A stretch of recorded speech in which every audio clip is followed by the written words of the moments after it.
Friends yeah 2000 టాలీవుడ్లో ఒక కొత్త అలజడి మొదలైంది. స్టార్ హీరోల ఆధిపత్యం నడుస్తున్న ఆ రోజుల్లో చిత్రం అనే చిన్న సినిమాతో ఒక సన్నటి కుర్రాడు స్క్రీన్ మీద కనిపించాడు.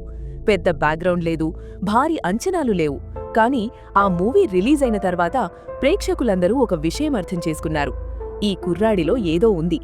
సహజత్వం, అమాయకత్వం అండ్ ప్రేమను వ్యక్తపరిచే ఆ కళ్ళు, ఆ ఒక్క సినిమాతో ఉదయ్ కిరణ్ యూత్ హృదయాల్లోకి నేరుగా వెళ్ళిపోయాడు.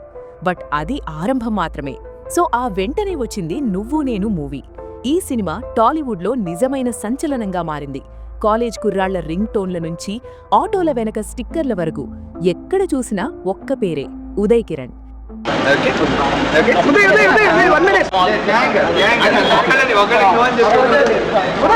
అతని కేవలం హీరో కాదు, అప్పటి యువతకి ఒక ప్రతిబింబం. ప్రేమలో పడే ప్రతి కుర్రాడికి, బ్రేకప్ బాధపడే ప్రతి హృదయానికి ఉదయ్ కిరణ్ తమవాడయ్యాడు. సో వెంటనే మరొక మూవీ రిలీజ్ అయింది, అదే మనసంతా నువ్వే. ఇది కేవలం హిట్ కాదు, ఒక ఎమోషనల్ సునామీ. థియేటర్లలో కన్నీళ్లు పెట్టించిన సినిమా. వరుసగా 3 ఇండస్ట్రీ హిట్స్, హ్యాట్రిక్ హీరో అనే బిరుదుతో ఉదయ్ కిరణ్ స్టార్డమ్ ఆకాశాన్ని తాకింది. అప్పట్లో చిరంజీవి, నాగార్జున, వెంకటేష్, బాలకృష్ణ ఇలా 4 పిల్లర్ల మధ్య బయట నుంచి వచ్చిన ఒక సామాన్యుడు 5వ స్తంభంలా నిలబడతాడని ఎవరూ ఊహించలేదు. కానీ ఉదయ్ కిరణ్ ఒక్కడే అది చేసి చూపించాడు. కేవలం 21 ఏళ్లకే ఫిల్మ్ఫేర్ బెస్ట్ యాక్టర్ అవార్డు గెలుచుకున్న అతి చిన్న వయస్కుడిగా రికార్డ్ సృష్టించాడు. In this special tribute, the best filmfare honor is presented to Mr. Uday Kiran. ఇంతటి సక్సెస్ చూసి స్వయంగా మెగాస్టార్ చిరంజీవి తన పెద్ద కుమార్తె సుస్మితను ఉదయ్ కిరణ్కి ఇచ్చి పెళ్లి చేయాలని నిర్ణయించుకున్నారు. టాలీవుడ్లో అంతకంటే పెద్ద అంగీకారం ఇంకేముంటుంది? మెగాస్టార్ అల్లుడు అని ఈ ఒక్క ట్యాగ్ ఉంటే చాలను తిరుగులేని కెరియర్ గ్యారంటీ అనుకున్నారు అందరూ. బట్ ఒకరోజు ఏప్రిల్ 18, 2003న జూబిలీహిల్స్లోని చిరంజీవి ఇంట్లో అంగరంగ వైభవంగా నిశ్చితార్థం జరిగింది. అది కేవలం 2 కుటుంబాల కలయిక మాత్రమే కాదు, ఉదయ్ కిరణ్ కెరియర్కి ఒక రక్షక కవచమని అందరూ భావించారు. కానీ సరిగ్గా ఇక్కడే విధి చిన్నచూపు చూసింది. ఆ నిశ్చితార్థమే అతని పాలిట ఒక శాపంగా మారుతుందని ఆ రోజు ఎవరికీ తెలియదు. కానీ అసలా పెళ్లి ఎందుకు ఆగిపోయిందో తెలుసా? నిశ్చితార్థం పూర్తయింది, పెళ్లేర్పాట్లు మొదలయ్యాయి.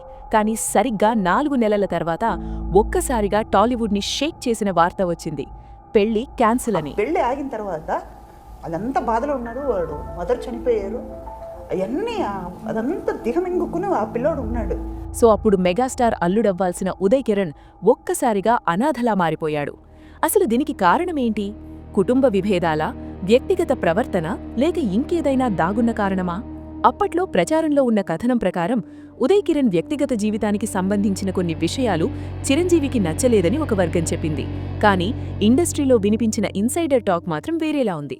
ఉదయ్ కిరణ్ ఎదుగుదల ఓర్వలేని కొందరు పెద్దలు మెగా కుటుంబానికి తప్పుడు సమాచారం ఇచ్చి కావాలనే ఆ బంధాన్ని విడగొట్టారని కూడా అప్పట్లో గట్టిగా వినిపించింది. కారణం ఏదైనా ఆ ఒక్క నిర్ణయం ఉదయ్ కిరణ్ జీవితాన్ని తలకిందులు చేసింది. నిన్నటి వరకు చిన్న మెగాస్టార్ అని పిలువబడిన ఉదయ్ మరుసటి రోజు నుంచే ఇండస్ట్రీలో ఒంటరిగా మిగిలిపోయాడు. డేట్స్ కోసం క్యూ కట్టిన నిర్మాతలు రాత్రికి రాత్రే మొహం చాటేశారు. ఎందుకంటే మెగాస్టార్తో విభేదించిన వ్యక్తికి అవకాశాలు ఇస్తే తమ కెరియర్కి ప్రమాదమని భయం. సో ఇక్కడి నుంచే అసలైన షాడో పాలిటిక్స్ మొదలయ్యాయి.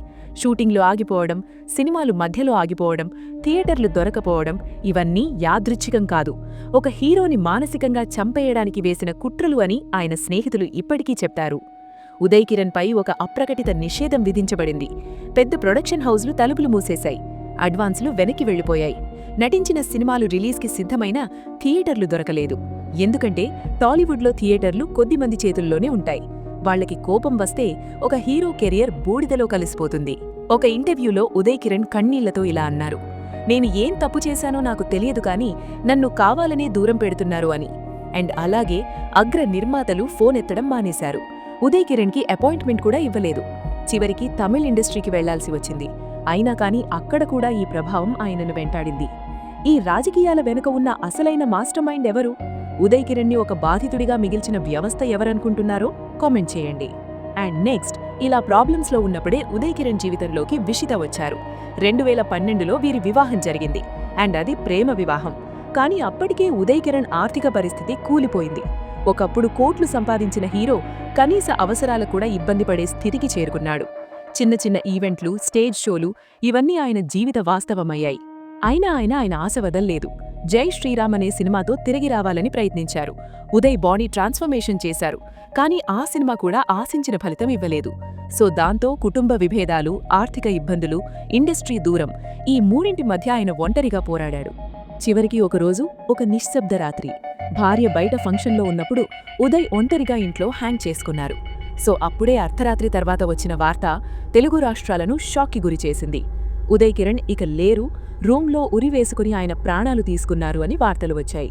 ఇది కేవలం డిప్రెషన్ వల్ల జరిగిన ఆత్మహత్యనా? మరణానికి కొన్ని గంటల ముందు భార్యకు ఐ లవ్ యూ అని మెసేజ్ చేసిన వ్యక్తి అంత కఠినమైన నిర్ణయం ఎలా తీసుకున్నాడు?